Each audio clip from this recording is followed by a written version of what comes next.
მოგესალმებით, ეთერში ახალი ამბები 13 საათზე, მე ნინო სალუქვაძე ვარ. პარლამენტის თავმჯდომარე ოფიციალური ვიზიტით მონტენეგროში იმყოფება შალვა პაპუაშვილი შავი ზღვის ეკონომიკური თანამშრომლობის ორგანიზაციის საპარლამენტო ასამბლეის პრეზიდენტის რანგში მონაწილეობას მიიღებს ხმელთაშუა ზღვის საპარლამენტო ასამბლეის რიგით პირველ სამიტში. დაგეგმილია შალვა პაპუაშვილის სიტყვით გამოსვლა, მანამდე კი პარლამენტის თავმჯდომარე ორმხრივ შეხვედრებს გმართავს. შალვა პაპუაშვილი მალტის პარლამენტის თავმჯდომარეს შეხვდა. მხარეებმა ისაუბრეს ორ ქვეყანას შორის ორმხრივ თანამშრომლობაზე, მათ შორის საპარლამენტო დონეზე. პარლამენტის თავმჯდომარემ მადლიერება გამოხატა მალტის რესპუბლიკის მიერ საქართველოს სუვერენიტეტისა და ტერიტორიული მთლიანობის მხარდაჭერისთვის. შალვა პაპუაშვილის ვიზიტის და გამართული შეხვედრის შესახებ უფრო მეტს ჩემი კოლეგა სალომე გობრუნიძე მოგვიყვება.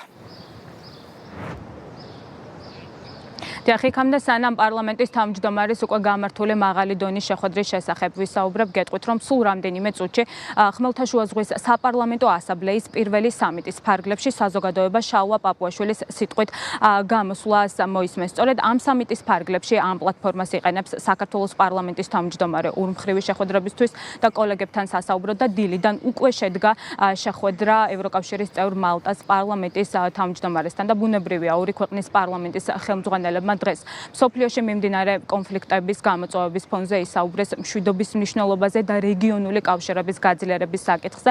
იმსჯელეს თუ რა უნდა გააკეთონ მაგალითად საერთაშორისო ორგანიზაციებმა ამ პროცესებში. მალტა საქართველოს და ქართული ხალხის დიდი გულშემატკივარია და ეს მალტის პარლამენტის თავმჯდომარემ ჯერ პირისპირ შეხვედრაზე საქართველოს პარლამენტის თავმჯდომარესთან, შემდეგ კი უკვე შეხვედრის დასრულების შემდეგ ქართულ მედიასთანაც განაცხადა. ის მხარს უჭერს საქართველოს ტერიტორიულ მთლიანობასა და სუვერენიტეტს და მხარდამჭერია ყველა იმ გადაწყვეტილების, რომელსაც ქართული სახელმწიფო იღებს, მათ შორის ევროინტეგრაციის გზაზე, მაშინ როდესაც ბრიუსელის ბიუროკრატია საქართველოს დიალოგის გზას უბლოკავს. მალტა არის ის ქვეყანა, რომელიც მუდმივად მზაობას გამოთქვამს დიალოგისა და ერთობლივი მსჯელობისთვის. ვისაუბრეთ იმ რეგიონულ გამოწვევებზე, რომელიც მათ შორის ხმელთაშუა ზღვის ქვეყნებისთვის არის მნიშვნელოვანი და ზოგადად მთლიანი რეგიონისთვის, იმ კონფლიქტებზე და ომებზე, რომლებიც მიმდინარეობს და სამწუხაროდ არ წყდება დღემდე, რა გავლენა აქვს ამას ჩვენს ქვეყნებზე და რა უნდა გააკეთოს სხვადასხვა სახის ორგანიზაციამ. ვისაუბრეთ იმაზე, რომ რეგიონული ორგანიზაციების დღეს აქვს განსაკუთრებული როლი სამშვიდობო პოლიტიკაში იმის ფონზე, როდესაც საერთაშორისო ორგანიზაციები სამწუხაროდ თამაშგარი მდგომარეობაში არიან ამ კონფლიქტების გადაწყვეტის პროცესში. ჩვენ ვისაუბრეთ ასევე ინსტიტუციურ სტრუქტურულ თანამშრომლობაზე და ასევე თანამშრომლობაში ამ ასამბლეის ფარგლებში, რომელზეც ჩვენ ვაპირებთ, რომ დამკვირვებლის სტატუსის მოსაპოვებლად მიმართოთ და მალტამ ამ მხრივ სრული მხარდაჭერა აღვიდგა. მალტა ზოგადად არის ძალიან გამოკვეთილი მხარდაჭერი ქართული ხალხისა, საქართველოსი და მალტის პარლამენტი ამ მხრივ განსაკუთრებულ თანამშრომლობაში არის ჩვენთან. მათი მხრიდან გვაქვს ყოველთვის სურვილი და მზადყოფნა იმის, რომ რიგ შემთხვევებში განსხვავებით იმ განწყობისასაც გვაჩვენებს ხოლმე ბრიუსელის ბიუროკრატია, რომელიც ცდილობს, რომ დაბლოკოს დიალოგი და ცალმხრივი დირექტივებით გვესაუბროს. მალტის პოზიცია ყოველთვის არის დიალოგი, თანამშრომლობა. ძალიან კარგი შეხვედრა გვქონდა, ძირითადად მიეძღვნა მსოფლიო წესრიგს. როგორც იცით, ახლა მსოფლიოში არც ისე სასიამოვნო ვითარებაა. გვაქვს პრობლემები ახლო აღმოსავლეთში, უკრაინა, რუსეთის ომი, რეგიონული პრობლემები, ასევე პრობლემები სხვა სფეროებში. განვიხილეთ, რამდენად ეფექტური არიან საერთაშორისო ორგანიზაციები ამ პრობლემებთან გამკლავებაში. ყველა ვთანხმდებით. მნიშვნელოვანია ხმელთაშუა ზღვის საპარლამენტო ასამბლეის მსგავსი რეგიონული კონფერენცია, სადაც ჩვენ ყურადღებას ვამახვილებთ რეგიონულ საკითხებზე და საქართველო ნამდვილად იქნება ამ ორგანიზაციის წევრი. სწორედ ამიტომ ჩვენ მხარს ვუჭერთ საქართველოს გახდეს ამ მნიშვნელოვანი ორგანიზაციის წევრი. შეხვედრაზე ვისაუბრეთ საქართველო-მალტას შორის ურთიერთობაზე, რომელიც 1992 წლიდან იწყება. ჩვენ ყოველთვის ვგულშემატკივრობთ საქართველოს. ბედნიერი ვარ, რომ ჩვენი შეხვედრა პოზიტიური იყო. ევროკავშირში გაწევრიანების გზაზე ჩვენც გავიარეთ ბევრი რამ, საკმაოდ ცხარე დისკუსიები. საქართველოზე რაც შემიძლია ვთქვა, ვიმედოვნებთ საქართველოსთვის პროცესები კარგად წარიმართება. ვფიქრობ, ევროკავშირში გაწევრიანების საკითხი ქართველმა ხალხმა უნდა გადაწყვიტოს. მაგალითად, როცა ჩვენ ვწყვეტდით, უნდა შევერთებოდით თუ არა ევროკავშირს, რეფერენდუმი ჩავატარეთ და განსხვავება მხოლოდ 1% იყო. ეს არის საკითხი, რომელსაც ხალხი წყვეტს. საქართველოს პარლამენტის თავმჯდომარის ხელმძღვანელობით საპარლამენტო დელეგაციის ოფიციალური ვიზიტის ფარგლებში მონტენეგროში დღეს წესრიგი არის საკმაოდ დატვირთული. შეხვედრებს ქართული მხარე, როგორც უკვე გითხარით, ხმელთაშუა ზღვის საპარლამენტო ასამბლეის პირველი სამიტის ფარგლებში მართავს. ამსამიტზე კი შალვა პაპუაშვილი მიწვეულია, როგორც შავი ზღვის ეკონომიკური თანამშრომლობის საპარლამენტო ასამბლეის პრეზიდენტი. სამიტი ოფიციალურად სულ რამდენიმე წუთის წინ უკვე გაიხსნა და როგორც უკვე გითხარით, სულ ცოტა ხანში რამდენიმე წუთში ველოდებით, რომ საზოგადოებას სიტყვით შალვა პაპუაშვილი მიმართავს. სიტყვით გამოსვლის შემდეგ კი შეხვედრები გაგრძელდება. მთელი დღის განმავლობაში შალვა პაპუაშვილს შეხვედრები დაგეგმილი აქვს როგორც ნატოს, ასევე ევროკავშირის წევრ და კანდიდატი ქვეყნის პარლამენტის თავმჯდომარეებთან და საპარლამენტო დელეგაციებთან. მადლობა, პირდაპირ ეთერში საულმე გობრონიძე საუბრობდა. ჯაშუშობის ბრალდებით დაკავებული გიორგი უძილაურისთვის აღკვეთის ღონისძიებას შეფარდებაზე სასამართლო რამდენიმე წუთში იმსჯელებს. უკვე ცნობილია, რომ პროცესზე პროკურატურა პატიმრობის გამოყენების შუამდგომლობას დააყენებს. სახელმწიფო საიდუმლოების შემცველი ინფორმაციების გამო საქმეს გრიფით საიდუმლო ადევს, შესაბამისად სასამართლო პროცესი სავარაუდოდ დახურულ რეჟიმში ჩატარდება.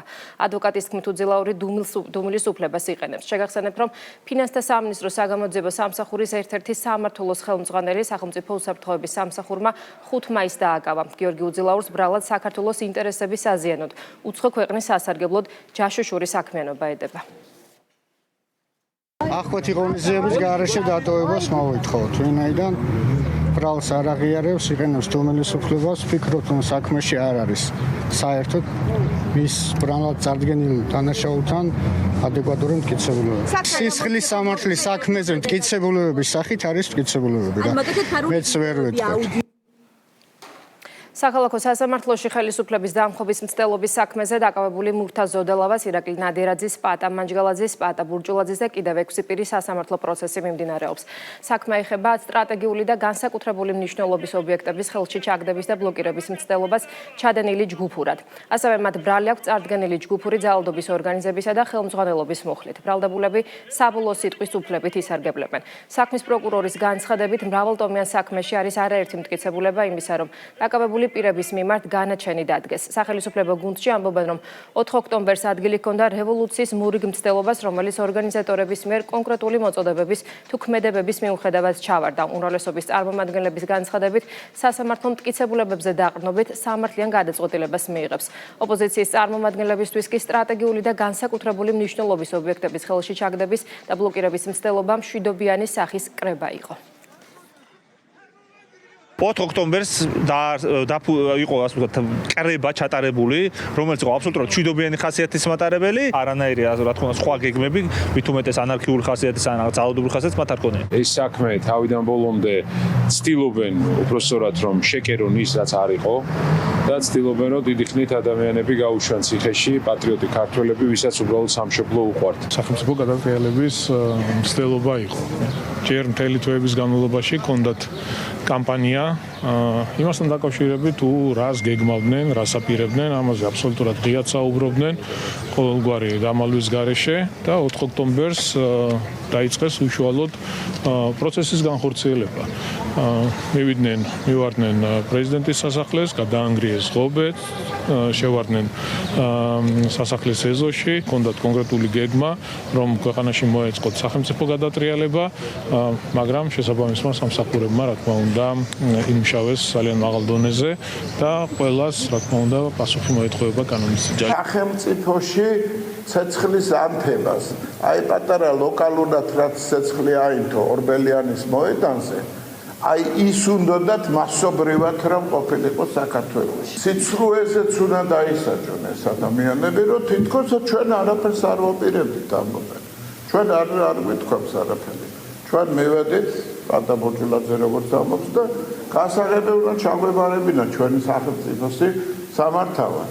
და უცებ იქ დაგვდა მორყეული ღობე. ჯერ არ ვეცით ის ექსოგენი რას უნდა მომსახურებოდა, ამ ხელა რაოდენობით რომ შემოიტანეს საქართველოში. უკრაინიდან. ის ადამიანები, რომლებიც საკუთარ თავს პოლიტიკოსებს უწოდებენ, კიდევ ერთხელ დაადასტურეს, რომ ისინი გარედან მართულები არიან, კიდევ ერთხელ სცადეს გარედან მითითების შესრულება და ამ ქვეყანაში შემოტანა სიძულვილისა, შემოტანა ძალადობისა, რომელიც არაერთხელ ჰქონდათ მცდელობა რამდენიმე წლის განმავლობაში, ისინი მარცხდებიან როგორც არჩევნებში, ასევე მარცხდებიან რევოლუციის მოწყობებში. ყველა ეს პირი, ვინც იძალა და საკუთარ სამშობლოზე, ვინც მოინდომა ძალადობრივად ხელისუფლების შეცვლა და ამ გზით ჩვენი ქვეყნის ძალიან დიდ უბედურებაში გახვევა, რასაც ქვია ომის ქარცეცხლი ჩვენს სახელმწიფოში, ყველა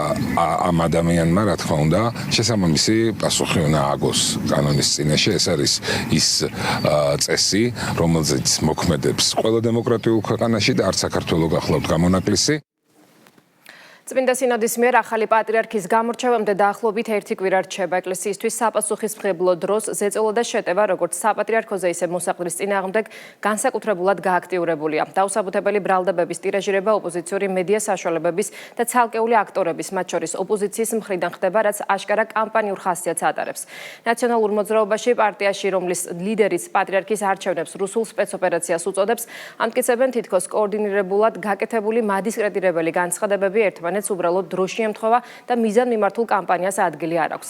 ქართულ ოცნებაში კი ეკლესიის წინააღმდეგ მიმართული თავდასხმების უკან უცხოურ კვალს ხედავენ და განმარტავენ, რომ კარეძალებისა და ადგილობრივი აგენტურის მიზანს იმ ინსტრუმენტებისა თუ პერსონების რეპუტაციის დაზიანება წარმოადგენს, ვისაც საზოგადოების მაღალი ნდობა აქვს.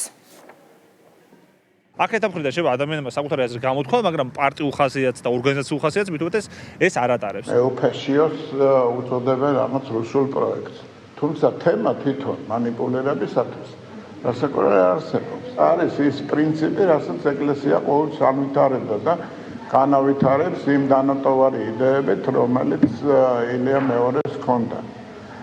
ასე რომ თუკი მეუფეშიო იქნება ამის პოზიტიური გამგზავრება, რასაკვირველია ჩვენ ამას მივესალმებით, მაგრამ ფაქტია, რომ ეკლესია წარმოადგენს გარკვეულ ბურჯს სახელმწიფოსთვის, რომელიც საუკუნეების განმავლობაში ემსახურებოდა ერის ერთიანობის იდეას. ეს არ აწყობთ.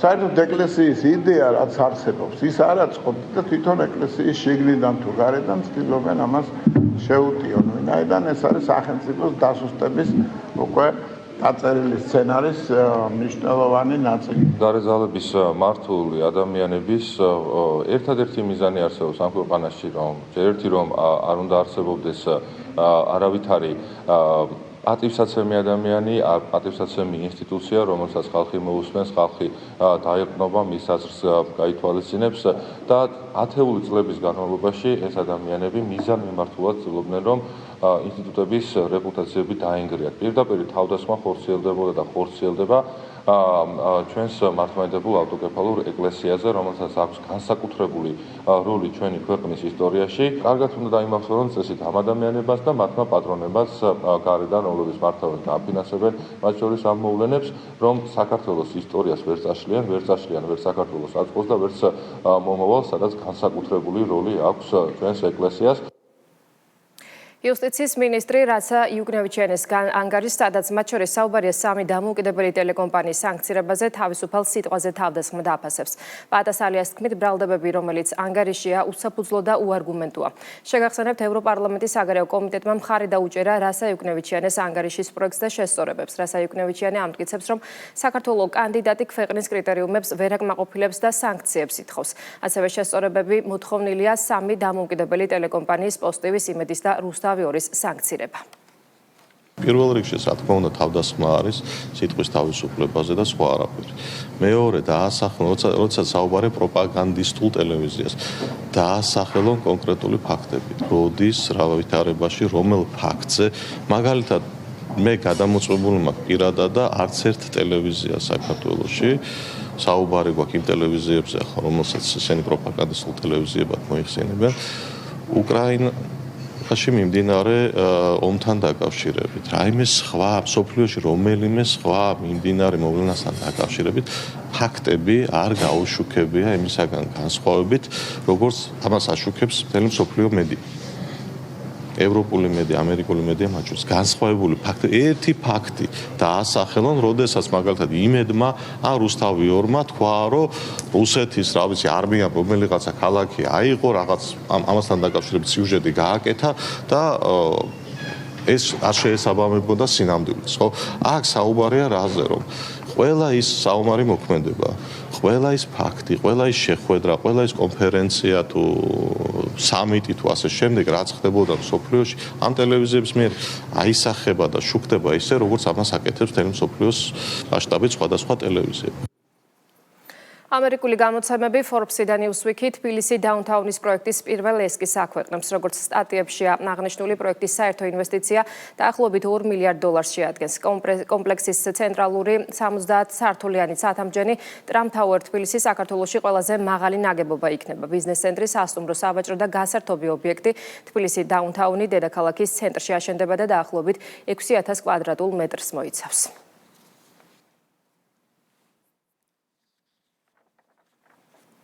თეთრი სახლი ახალ ანტიტერორისტულ სტრატეგიას აქვეყნებს, რომელშიც ევროპა უკონტროლო მიგრაციის გამო ტერორიზმის ინკუბატორად არის მოხსენიებული. სტრატეგიაში დასახელებულია სამი მთავარი საფრთხე: ნარკოტერორისტები და ტრანსნაციონალური კრიმინალური დაჯგუფებები, ისლამისტური ტერორიზმი და ძალადობრივი მემარცხენე ექსტრემისტები, მათ შორის ანარქისტები და ანტიფაშისტები. დოკუმენტი ევროპელ მოკავშირეებს მოუწოდებს დაუყოვნებლივ გაზარდონ ანტიტერორისტული ძალისხმევა და ნატოს ფარგლებში გლობალურ ოპერაციებში უფრო დიდი წილი იტვირთონ. როგორც დასავლური კულტურისა და ღირებულებების სამშობლომ, ევროპამ ახლავე უნდა იმოქმედოს და შეაჩეროს საკუთარი ნებაყოფლობითი დაქვეითება. ევროპას ჯერ კიდევ აქვს შესაძლებლობა შეიცვალოს თავისი ინდივიდუალური და კოლექტიური ანტიტერორისტული ბედი. თუ რეალურ საფრთხეს აღიარებს და ახლავე მიიღებს ზომებს, აღნიშნულია დოკუმენტში.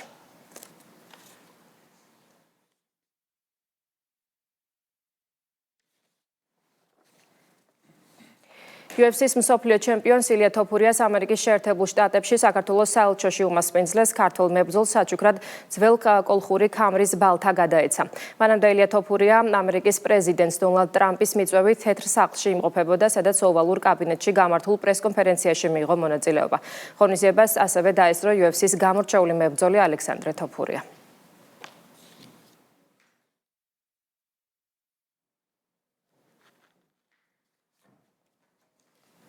თბილისი აღმასრულებელთა საერთაშორისო კონფერენციას მასპინძლობს. ღონისძიებას 30-ზე მეტი ქვეყნის 100-ზე მეტი დელეგატი ესწრება. მონაწილეები ერთმანეთს აღსრულების სფეროში მიმდინარე რეფორმებს, ინოვაციურ პროექტებსა და საერთაშორისო გამოცდილებას უზიარებენ. კონფერენციის მთავარი თემაა თანამედროვე მართლმსაჯულების სისტემაში აღსრულების როლის ტრანსფორმაცია. დაგეგმილია აღსრულების ეროვნულ ბიუროსა და უზბეკეთის იძულებითი აღსრულების ბიუროს შორის თანამშრომლობის მემორანდუმის გაფორმება.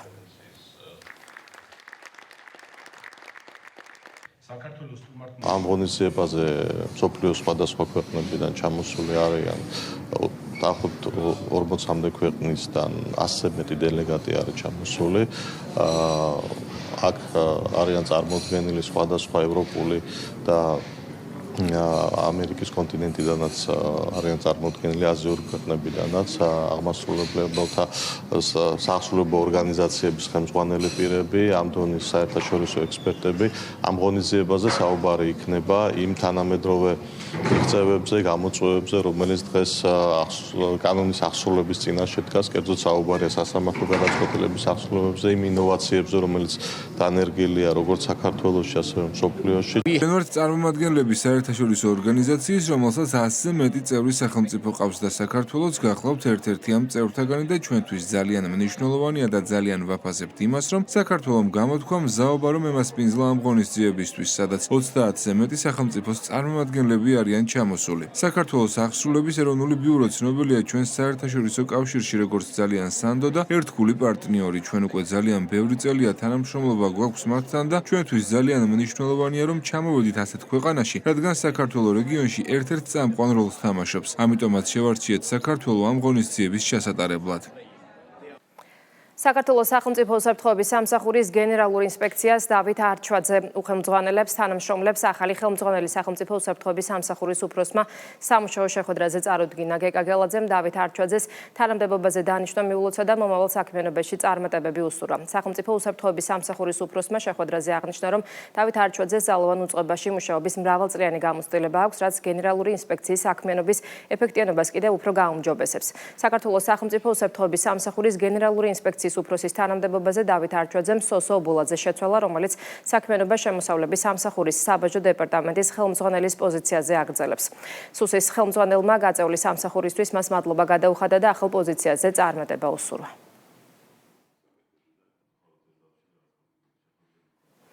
ჯანდაცვის მინისტრი იშვიათი დაავადებების სამკურნალო სახელმწიფო პროგრამის ახალ კომპონენტში სერვისის მიმწოდებლად ჩართვის მსურველ იაშვილის სახელობის ბავშვთა ცენტრალურ საავადმყოფოში იმყოფებოდა და კლინიკაში არსებულ შესაძლებლობებსა და პერსპექტივებს გაეცნო. საუბარია სპინალურ კუნთოვანი ატროფიის, დიუშენისა და ბეკერის კუნთოვანის დისტროფიის მქონე პაციენტებისთვის ამბულატორიულ, სტაციონარულ და კვლევით მომსახურებებზე. მიხეილ სარჯოლაძემ ამბულატორიისა და დიაგნოსტიკის განყოფილებები დაათვალიერა და გაეცნო მათ ტექნიკურ აღჭურვილობას.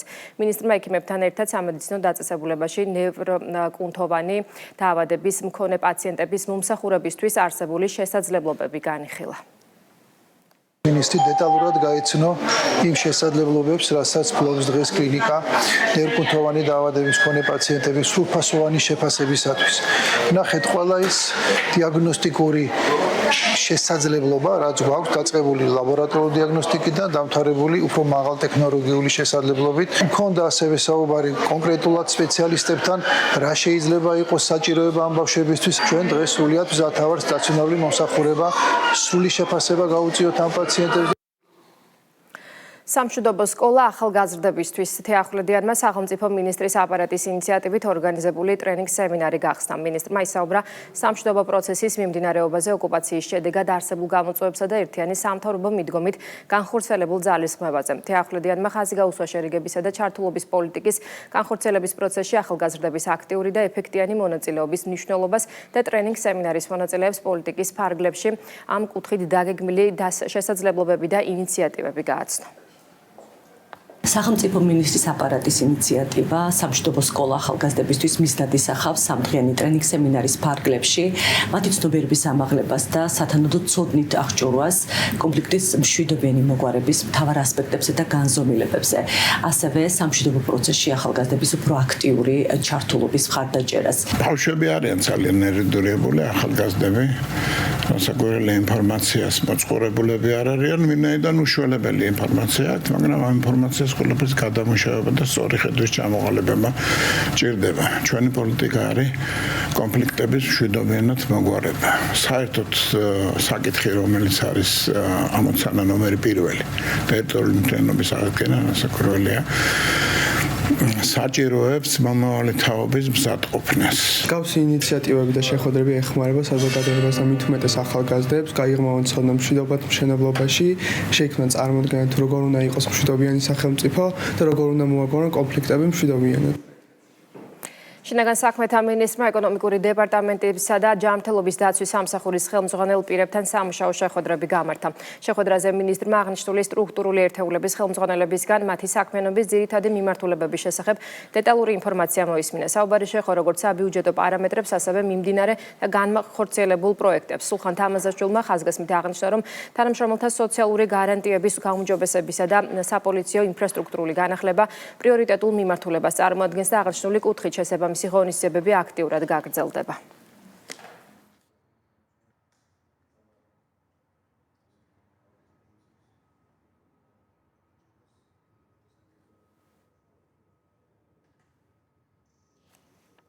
იმერეთის პოლიციამ განსაკუთრებით დიდი ოდენობით ნარკოტიკი ამოიღო, დაკავებულია ერთი პირი. სამართალდამცველებმა ბრალდებული სპირადი და დროებითი საცხოვრებელი სახლის შხრეკის შედეგად სარეალიზაციოდ გამზადებული განსაკუთრებით დიდი ოდენობით ნარკოტიკული საშუალება მეთადონი ნივთმტკიცებად ამოიღეს.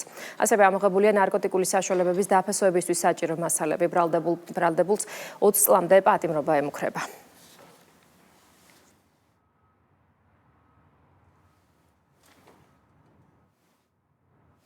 კახეთის პოლიციამ განზრახულობის ფაქტით ხელგვალზე გახსნა დაკავებულია ერთი პირი. გამოძიების ინფორმაციით ბრალდებულმა გურჯაანის მუნიციპალიტეტში წარსულში მომხდარი კონფლიქტის ნიადაგზე ცეცხლსასროლი იარაღიდან გასროლით დაჭრა მეზობელი და შემთხვევის ადგილიდან მიიმალა. მიყენებული ჭრილობის შედეგად ახალგაზრდა მამაკაცი შემთხვევის ადგილზე გარდაიცვალა. ბრალდებულს 15 წლამდე ვადით თავისუფლების აღკვეთა ეუქრება.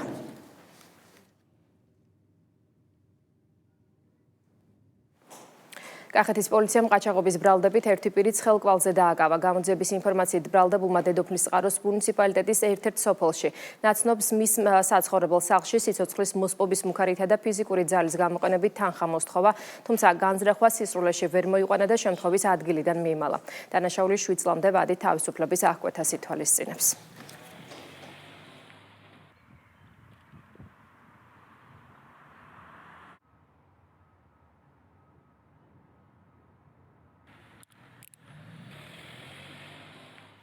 პოლიციამ თბილისში მძევლად ხელში ჩაგდების, ყაჩაღობისა და კომპიუტერულ სისტემაში უნებართვო შეღწევის ბრალდებით ერთი პირი დააკავა. გამოძიების ინფორმაციით ბრალდებული თანამზრახულთან ერთად რუსეთის მოქალაქის ბინაში მოტყუებით შევიდა. ბრალდებულებმა ცივი იარაღის გამოყენებითა და სიცოცხლის მოსპობის მუქარით ბინაში მყოფ მოქალაქეს თავისუფლება უკანონოდ აღუკვეთეს. მათ კუთვნილ თანხას და ძვირად ღირებულ ტექნიკას უკანონოდ დაეუფნენ და ფიზიკური შეურაცხყოფა მიაყენეს.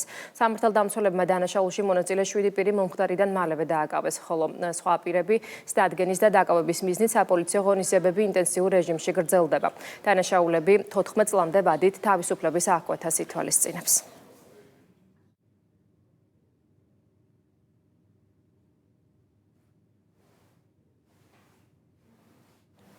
პოლიციამ არნეულის მუნიციპალიტეტში ჩადენილი ჯანმრთელობის განზრახ მსუბუქი დაზიანების ფაქტზე თურქეთის მოქალაქე დააკავა. გამოძიების ინფორმაციით ბრალდებულმა ურთიერთშელაპარაკების ნიადაგზე ცივი იარაღის გამოყენებით ორ პირს სხეულის დაზიანება მიაყენა. ერთ-ერთ დაშავებულს სამედიცინო დახმარება შემთხვევის ადგილზე გაეწია, მეორეს კი საავადმყოფოში გადაიყვანეს. დანაშაული 5 წლამდე ვადით პატიმრობას ითვალისწინებს.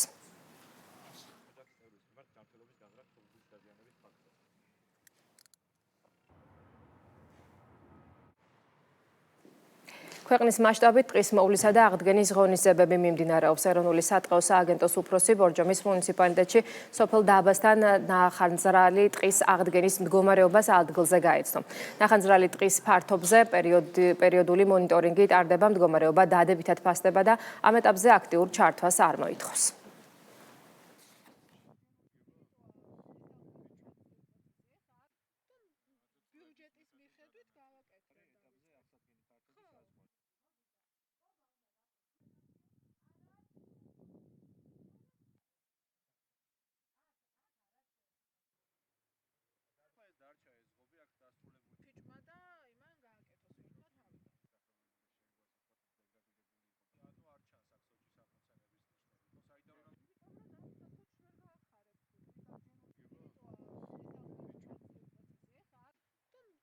ბიუჯეტის მიხედვით გავაკეთეთ.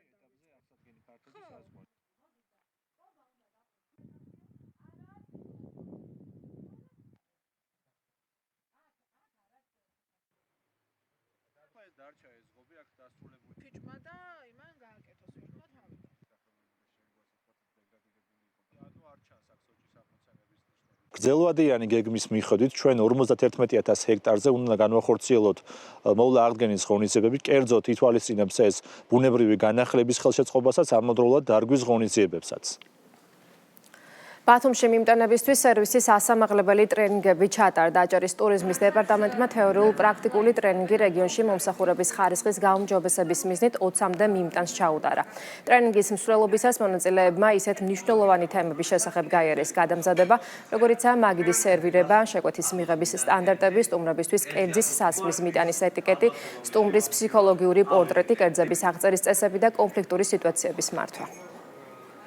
ამ წუთებში მონტენეგროში შახმელთაშუის ზღვის საპარლამენტო ასამბლეის რიგით პირველ სესიაზე საქართველოს პარლამენტის თავმჯდომარე გამოდის სიტყვით, რომელსაც პირდაპირ ეთერში გთავაზობთ. ბატონებო, ჩემთვის დიდი პატივია მონაწილეობა მიიღო საპარლამენტო დიპლომატიის შესახებ დისკუსიაში. და პარტნიორი ქვეყნების პარლამენტების თავმჯდომარეებისა და პრეზიდენტების პირველი სამიტის ფარგლებში. საქართველოს ისტორიული კავშირები ხმელთაშუა ზღვის რეგიონთან 1000 წლეულებს ითვლის და მოხარულები ვართ, რომ ვაგრძელებთ ამ ტრადიციას მას შემდეგ, რაც 35 წლის წინ ოფიციალურად მოვიპოვეთ დამოუკიდებლობა. დღევანდელი მოშლილი საერთაშორისო სისტემა გეოპოლიტიკური დაძაბულობით, ეკონომიკური გაურკვევლობითა და უსაფრთხოების დინამიკის ცვალებადობით ხასიათდება.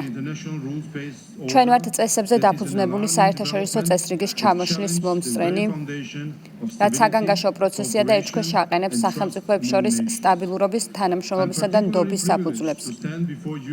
განსაკუთრებული პატივია თქვენს წინაშე გამოსვლა პაპსეკის პრეზიდენტის პოზიციიდან, რაც მაძლევს შესაძლებლობას გავაჟღერო შავი ზღვის რეგიონის ქვეყნების პარლამენტარების ხმა. დღესდღეობით ჩვენი რეგიონი მსოფლიო არასტაბილურობის ეპიცენტრშია. მიმდინარეობს რუსეთ-უკრაინის ომი, რომელიც უკვე 4 წელზე მეტხანს გრძელდება. როგორ შეუძლია საპარლამენტო დიპლომატიას ხელი შეუწყოს რეგიონულ მშვიდობასა და რეგიონთა შორის თანამშრომლობას? მაშინ, როდესაც გლობალური ორგანიზაციები ვერ ახერხებენ შედეგების მიღწევას, რეგიონულ ფორმატებს ეძლევათ უნიკალური შესაძლებლობა უკეთესობისკენ შეცვალონ რეალობა. ჩვენ გვაერთიანებს საერთო პრაგმატული ინტერესები, რომლებიც უშუალოდ ჩვენი მოსახლეობის მიერ არის ჩვენზე დელეგირებული, რადგან პარლამენტები პირდაპირ გამოხატავენ ხალხის ნებას. შესაბამისად, რეგიონული გაერთიანებები ქმნიან ჩარჩოს, რომლის საშუალებითაც მეზობელ ქვეყნებს შეუძლიათ აწარმოონ დიალოგი, განიხილონ საერთო გამოწვევები და პრაქტიკულ გადაწყვეტილებებს მიაღწიონ. ხმელთაშუა ზღვის, შავი ზღვისა და ყურის ქვეყნები ერთმანეთთან დაკავშირებული სივრცეებია, სადაც გაძლიერებულ თანამშრომლობას შეუძლია ხელშესახები შედეგების მოტანა. გაძლიერებული საპარლამენტო გაცვლები შესაძლოა სტაბილურობის, ინოვაციებისა და მდგრადი განვითარების ხიდად იქცეს. ეს კავშირები მშვიდობას დამატებით ჩანტესებს მისცემს. რეგიონთა შორისი თანამშრომლობის რომელი მთავარი მიმართულებები შეგვიძლია გამოყოთ მშვიდობისა და სტაბილურობის მისაღწევად.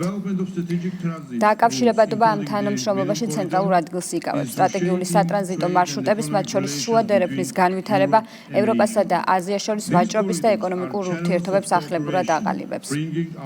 ეს დერეფნები თანამშრომლობის არხებია, რომლებიც ჩვენს რეგიონებს ახლოვებს და გლობალური მიწოდების ჯაჭვების მოწყვლადობას ამცირებს. დაკავშირებადობის საკითხი მჭიდროდ არის დაკავშირებული ენერგეტიკულ უსაფრთხოებასთან, რომელიც ჩვენი საერთო მომავლის გადამწყვეტ თემად იქცა. ენერგიის წყაროებისა და მარშრუტების დივერსიფიკაცია აუცილებელია სტაბილურობისა და მედეგობის უზრუნველსაყოფად. განსაკუთრებით ევროპისთვის.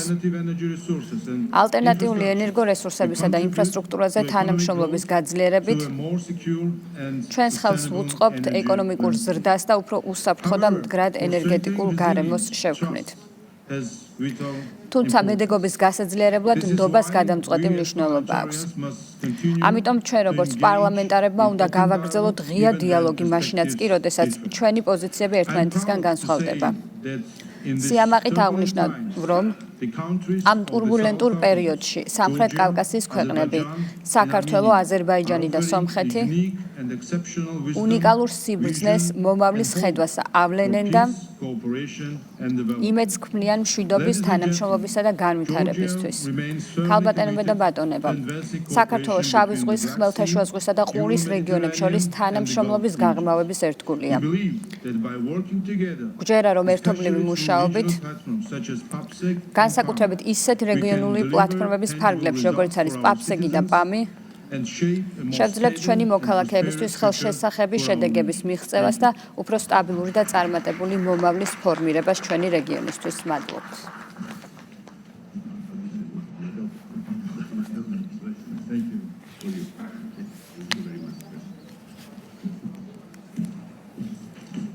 პირდაპირ ეთერში უსმენთ საქართველოს პარლამენტის თავმჯდომარეს შალვა პაპუაშვილს. ასეთი იყო ახალი ამბები 13 საათზე, პირდაპირ ეთერში 16 საათზე დაბრუნდებით, ეთერს კი ბიზნეს პოსტი გააგრძელებს.